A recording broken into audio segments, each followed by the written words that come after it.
Quấy à? Đúng rồi. Chia bữa ăn gì này. Mấy cái điểm du lịch đó Nhưng mà không chia.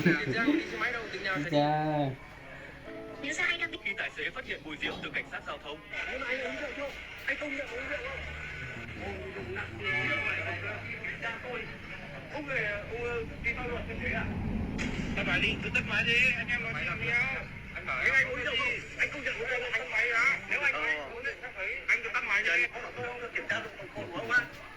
Ông uống rượu không? Vì sao rồi? Ông có uống không? Để tôi gọi người đến để. Đánh đây.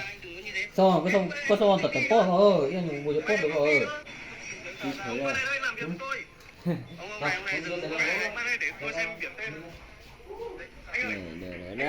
Đưa. Thằng này bị chảy máu mũi.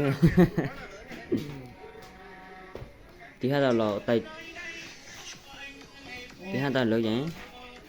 Chị ta.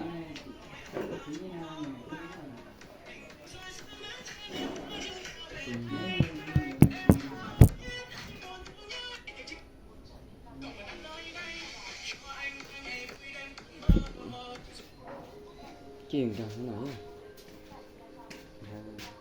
như hôm nay là đứa cả con là xong một tập post rồi một của tôi rồi thấy không ốc lạ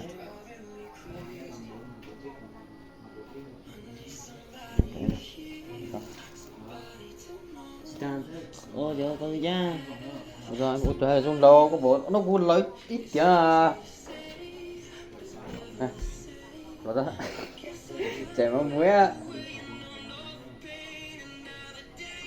mấy này đó mấy này là hết ra không có sao mấy này thôi